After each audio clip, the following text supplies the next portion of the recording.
பாலும் தெளிதேனும் பாகும் பருப்பும் இவை நான்கும் கலந்துனக்கு நான் தருவேன். கோலம் செய் துங்கக் கரிமுகத்து தூமணியே, நீ எனக்கு சங்கத் தமிழ் மூன்றும் தா. சிவாய நம. மாணிக்கவாசகப் பெருந்தகை திருச்சதகத்தில் அனுபோக சுத்தியில் தொடர்ந்து பாடுகிறார்.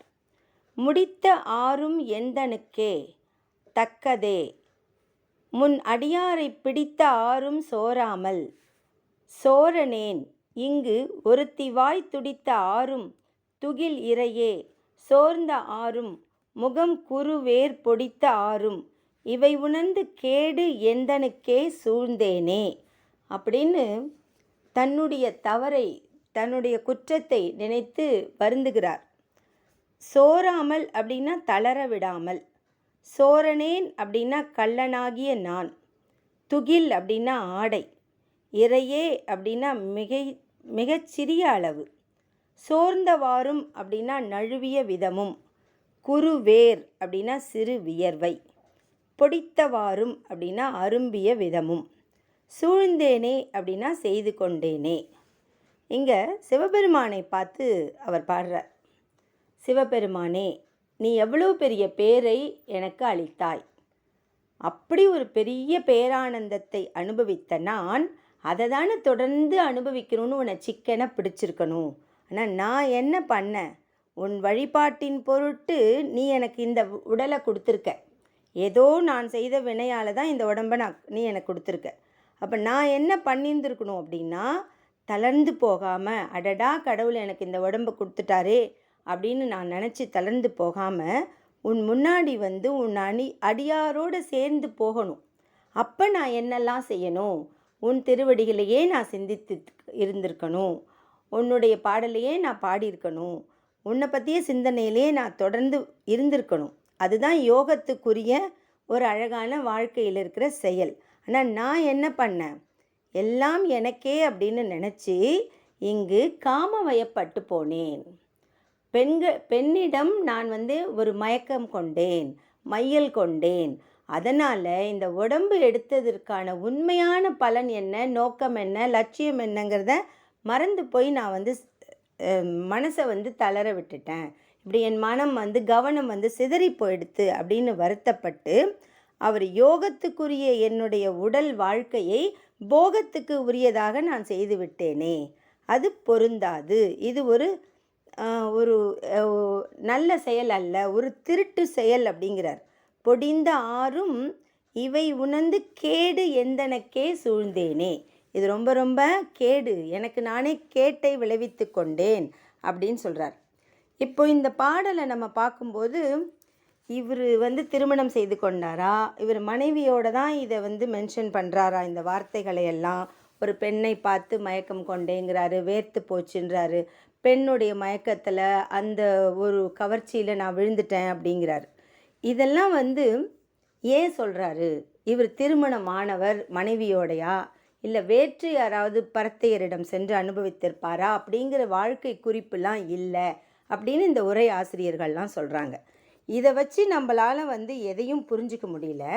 ஆனால் எல்லா உரையாசிரியர்களும் ஒரு விஷயத்தை பொதுவான கருத்தாக வைக்கிறாங்க. என்ன அப்படின்னா, முற்றும் துறந்த ரிஷியாக இருந்தாலும் முனிவராக இருந்தாலும் நாம் இந்த உலகத்தில் இந்த உடம்போடு பிறந்துட்டோன்னா சில நேரங்கள் கவனம் பிசகியது உண்டு.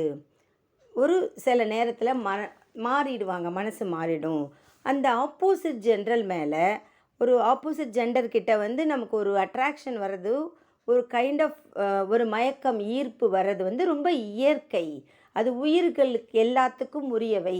அது துறவி ஆயிட்டாங்க, ரிஷி ஆயிட்டாங்கங்கிறதுனால தே ஆர் நாட் எக்ஸப்ஷனல்ஸ் அப்படிங்கிறத நம்ம இதில் உணர்ந்துக்கலாம்.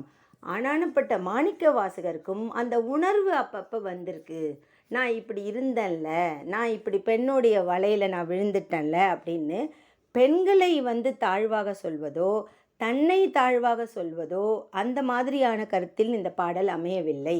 இது எப்படி அமைஞ்சிருக்கு அப்படின்னா, மானுட பிறவி எடுத்த ஒவ்வொருவருக்கும் இப்படி சில இந்த ஐம்பொறிகளை நோக்கி ஐம்புலன்கள் செல்லத்தான் செல்லும். அதுலேருந்து யாரும் தப்பிக்கிறது அப்படிங்கிறது ரொம்ப அரிது. இருப்பாங்க யாராவது கொஞ்சம் பேர், ஆனால் நிறைய பேரால் அந்த ஆப்போசிட் ஜெண்டர் மேலே வர மயக்கங்கிறது மனிதனுக்குரிய இயல்பு. அப்போ அந்த இயல்பில் அங்கேயே மூழ்கி கிடக்காம விழித்து கொண்ட பிறகு, ஒரு விழிப்புணர்வு வந்த பிறகு, அந்த காமத்திலிருந்து விடுபட்டு நான் வந்த நோக்கம் என்ன, கடவுள் இந்த உடலை இந்த பூமியில் கொடுத்த நோக்கம் என்ன, இதனுடைய லட்சியம் என்ன, நான் இப்படி கவனம் சிதறலாமா, நான் இப்படி வேறு காம வலையில் சிக்கலாமான்னு ஒரு சுய அலசல் மேற்கொள்ள வேண்டும். அப்படித்தான் இங்கே மாணிக்கவாசகர் ஒரு சுய அலசலை மேற்கொண்டிருக்கிறார்.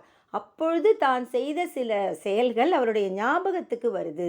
நான் இப்படியெல்லாம் பண்ணிட்டேனே, இந்த உடம்பு சிவபெருமானுக்கானது தானே, அவன்தானே இந்த உடம்பை கொடுத்தான், இதை அவன்தானே ரட்சிக்கிறான், அவன்தானே காப்பவன், அவன்தானே கடைசியாக என்னை ஒடுக்கிக்க போகிறான், இதெல்லாம் எனக்கு தெரியுமே, தெரிந்திருந்தும் நான் ஏன் இப்படி ஒரு சிற்றின்பத்தில் நாடி அதன்பால் நான் போனேங்கிற ஒரு மனசுக்குள்ளே இருக்கிற குற்ற உணர்வை வெளியில் சொல்லிடுறார்.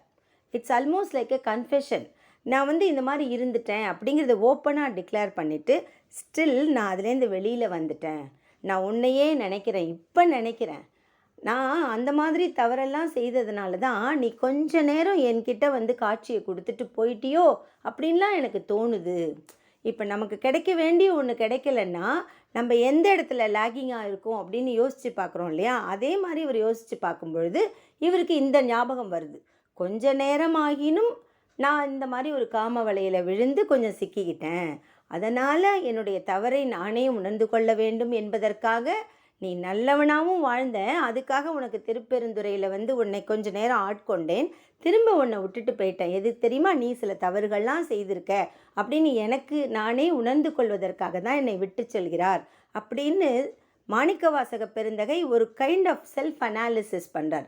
சுய ஒரு அலசல் பண்ணிவிட்டு இதை அவர் யோசிக்கிறார்.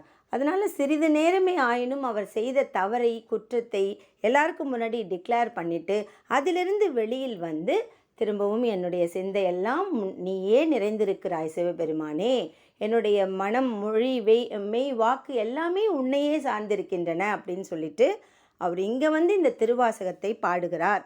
அது மட்டும் இல்லை, அருணகிரிநாதர் ஆகட்டும், வால்மீகி ஆகட்டும், இப்போ மாணிக்கவாசக பெருந்தகை ஆகட்டும், இவங்க எல்லாருமே ஏதோ ஒரு வகையில் சில தவறுகள்லாம் செய்து திரும்ப நல்லவங்களாக மாறி இறை சிந்தனையை கொண்டு இறைவனையே நாடியிருக்காங்க.